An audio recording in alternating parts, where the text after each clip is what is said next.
Bonjour et bienvenue à une autre émission de Chapitres et Versets, une initiative du ministère de l'EBCRS. Mon nom est Éric et il me fait plaisir de vous retrouver en cette journée bénie. Aujourd'hui, nous allons retrouver notre ancien et enseignant principal de notre assemblée dans un message déjà en progression.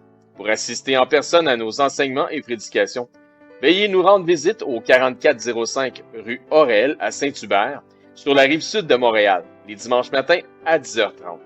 En attendant de vous voir bientôt, sans plus tarder, allons écouter cette partie d'enseignement. Ce que Jésus leur a dit au chapitre 14 était prophétique. Il concernait entre autres les choses que nous lisons au chapitre 20. Donc ça fait un parallèle, ça fait écho. Autrement dit, Jésus leur dit, il va se passer quelque chose. Ça va être majeur, là. Je vais être arrêté. Je vais être crucifié. Je vais être déposé mort dans un tombeau. Vous allez avoir de la crainte. Mais que votre cœur ne se trouble point, que votre cœur ne s'alarme point. Comment et pourquoi? Voici. Quand ça va arriver, souvenez-vous que vous avez ma paix. Je vous l'ai donnée, puis c'est authentique. C'est vrai, c'est réel. Approprie-toi ma paix. Je te la donne. Prends-la. C'est authentique. Je vous le dis d'avance afin que ça vous aide. Au moment où vous allez voir les signes, vous allez croire. Premièrement, quand vous allez vous rendre compte que mon tombeau est vide, vous allez devoir, ou devriez croire que je suis ressuscité. Au moins, ça a fonctionné pour l'apôtre Jean. Hein, c'est ce qu'on voit. Lui a compris qu'est-ce qui se passait. Mais encore une fois, on peut voir que l'ensemble des disciples dans le lieu fermé n'étaient pas en paix. Ils avaient probablement oublié ce que Jésus leur avait dit au chapitre 14. Ils ne reconnaissaient pas les signes du moment, selon ce que Jésus leur avait dit d'avance, avant qu'elles arrivent, afin qu'ils croient.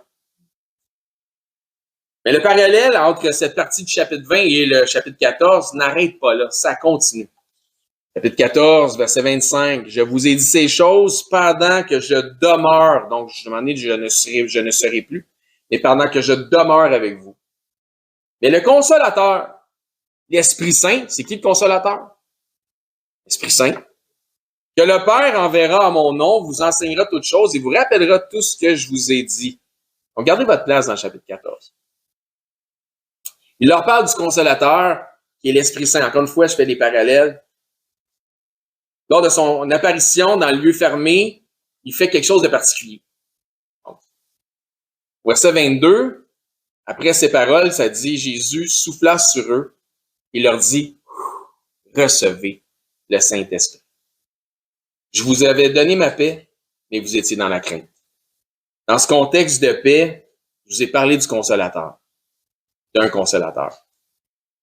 Je crois que ce que Jésus fait dans son arrivée au chapitre 20, c'est de leur faire un rappel des choses importantes qu'il leur avait déjà dit dans le chapitre 14. Un rappel de sa paix, un rappel du consolateur. Non seulement tu as la paix, mais tu n'es pas tout seul. Chapitre 20, verset 19, que la paix soit avec vous. Verset 21, que la paix soit avec vous. Verset 22, recevez le Saint-Esprit. On regarde à ça, et certains pourraient voir une contradiction avec le fait qu'il souffle sur eux et qu'il dit recevez le Saint-Esprit avec l'événement qui s'est passé à la Pentecôte. On va faire une petite parenthèse là-dessus. Il n'y a pas de contradiction avec l'événement qui s'est passé à la Pentecôte. Il va se passer quelque chose de supplémentaire impliquant le Saint-Esprit au moment de la Pentecôte. Le Saint-Esprit était déjà présent, il était déjà intervenant avant, donc il intervenait déjà avant la Pentecôte. Le Saint-Esprit, en fait, était opérant avant même qu'il souffle sur eux en disant « Recevez le Saint-Esprit ». Jean 14, 16. « Et moi, je prierai le Père, et il vous donnera un autre consolateur afin qu'il demeure éternellement avec vous. » Donc, un autre consolateur que lui-même, hein, Jésus. Mais était-il déjà là? Était-il déjà agissant, ce Saint-Esprit? Verset suivant. Et soyez attentifs au temps de verbe, encore une fois. Il parle ici, donc, l'autre consolateur, qui est le Saint-Esprit, l'Esprit de vérité, hein, qui est le consolateur, verset 17. que le monde ne peut recevoir parce qu'il ne le voit point. Tant le verbe est au présent, ne voit point. Il ne le connaît point, présent. Mais vous, vous le connaissez, présent, car il demeure présent. Avec vous, il sera futur avec vous, en vous. Donc, il était avec vous, éventuellement, il sera en vous. Donc, c'est ce qui explique. Dans Actes au chapitre 1, ça nous dit que Jésus a donné ses ordres à ses apôtres avant son ascension. Le Saint-Esprit était actif, mais il n'avait pas encore reçu la manifestation de la puissance du Saint-Esprit, une manifestation visible de ce qui était invisible. Ça va? Une autre chose intéressante qu'on observe dans notre texte d'ouverture est le fait que Jésus semble s'être comme téléporté dans la pièce. Hein? Et les portes étaient fermées, puis il apparaît dans la pièce. Je pense que dans cette action aussi, il y a un parallèle avec le chapitre 14, même dans le fait qu'il comme il est apparu dans la pièce. Vous allez voir. Jean 14, 23. Jésus lui répondit, « Si quelqu'un m'aime, il gardera ma parole et mon Père l'aimera. Nous viendrons à lui et nous ferons notre demeure chez lui. » Je crois que Jésus est apparu parmi eux, non pas nécessairement comme dans Star Trek, par téléportation, mais peut-être parce qu'il était déjà là. Ça faisait combien de temps qu'il était là? Je sais pas. 5 minutes, 1 heure. Il était déjà parmi eux, mais ils ne le voyaient pas. Je souhaite en fait que vous rappeliez toujours les paroles du Christ. Vous avez sa paix. Vous êtes scellés de l'Esprit Saint.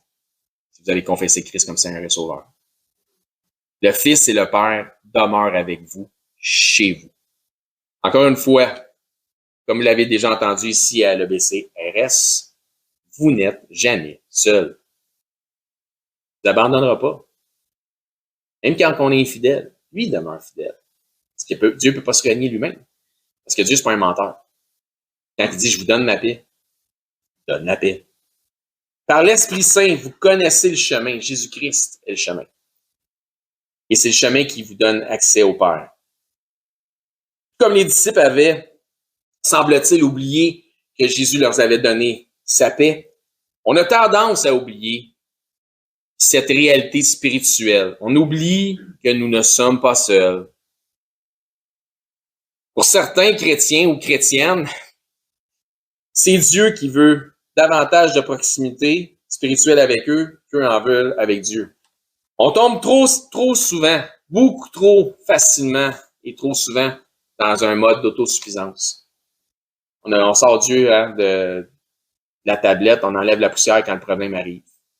Comme les disciples dans le lieu fermé, tu as des craintes, tu as des angoisses, tu as du stress, tu as de l'anxiété. La Bible nous dit que tu peux pas rien changer par tes craintes. Que tu fasses des scénarios négatifs avant que le scénario négatif arrive, ça te donne à rien.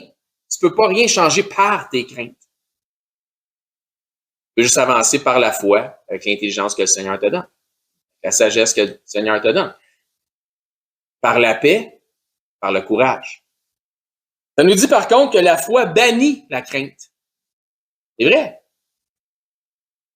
Ça nous dit aussi que par la foi, Dieu peut accomplir de grandes choses à travers toi, pour toi et pour sa gloire. On peut voir Proverbe 16. On laisse beaucoup trop notre homme ou notre femme charnelle être en contrôle dans un mode d'autosuffisance. Alors, c'est que Dieu permet des choses dans notre vie. C'est Dieu qui permet certaines choses dans notre vie. Donc, faut pas oublier, puis je le rappelle souvent, Dieu sait qu'est-ce qui se passe dans ta vie. Dieu permet les choses qui se passent dans ta vie. Mais Dieu perd jamais le contrôle de ce qui se passe dans ta vie. Si c'est toi qui essaies de prendre tout le temps le contrôle, que tu rames le temps juste du même bord, puis ça va prendre un bout avant que tu t'en rendes compte. Notre foi, la foi, devrait nous porter à laisser Dieu être en contrôle. Et si tu sais que Dieu contrôle, ben pourquoi tu t'inquiètes? La foi bouge des montagnes, les amis. Proverbe 16, 1. Les projets que forme le cœur dépendent de l'homme, mais la réponse que donne la bouche vient de l'Éternel. On peut avoir bien des projets, mais Dieu est en contrôle. Toutes les voies de l'homme sont pures à ses yeux. Et celui qui pèse les esprits, c'est l'Éternel. Recommande à l'Éternel tes œuvres. Laisse-le prendre contrôle. Et tes projets réussiront. La plupart d'entre nous connaissons bien ces passages. Mais combien d'entre nous les mettons véritablement en pratique? Est-ce qu'on se libère vraiment de nos soucis en appliquant la paix que Jésus nous donne dans nos vies? Je veux dire, la paix est là. Elle est déjà là pour toi, en toi. Est-ce que par tes angoisses, tes anxiétés, tu étouffes la paix de Christ? Ou si tu la laisses, cette paix prendre le dessus? Que nous dit le psalmiste David concernant les inquiétudes? Vincent nous l'a lu tantôt dans le psaume 23. On va se rappeler le verset 4. Quand je marche dans la vallée de l'ombre de la mort, je ne crains aucun mal. Pourquoi? Car tu es avec moi. Ta houlette, ton bâton me rassurent. Donc, laisse ton berger contrôler la situation. Laisse ton berger contrôler la situation. Retourne à chapitre 20 de Jean. Ton assurance devrait être dans la houlette du bon berger, qui dirige dans le bon sentier, qui dirige dans des sentiers qui mènent dans des pâturages qui sont verts, qui sont gras, qui sont herbeux, où la provision est là. Ton assurance doit être dans le bâton du bon berger, celui qui fait fuir les loups qui sont là dans ta vie. Donc, relisons une dernière fois notre texte d'ouverture avant de terminer le message. On termine bientôt. Jean, chapitre 20, verset 19. Le soir de ce jour, qui était le premier jour de la semaine, les portes du lieu où se trouvaient les disciples étant fermées, à cause de la crainte qu'ils avaient des Juifs. Jésus vint, se présenta au milieu d'eux et leur dit, « La paix soit avec vous. » Et quand il leur dit cela, il leur montra ses mains, son côté. Les disciples furent dans la joie en voyant le Seigneur. Jésus leur dit à nouveau, « La paix soit avec vous. Comme le Père m'a envoyé, moi aussi je vous envoie. » Après ces paroles, il souffla sur eux et leur dit, « Recevez le Saint-Esprit. Ceux à qui vous pardonnerez les péchés leur seront pardonnés, et ceux à qui vous les retiendrez leur seront retenus. » Le dernier verset ne stipule pas qu'individuellement, nous avons le pouvoir en tant que disciples de pardonner les péchés puis de condamner quelqu'un d'autre. On ne peut pas arriver et dire « Ah, toi au ciel, toi en enfer, toi au ciel, toi en enfer. » Ça marche pas de même.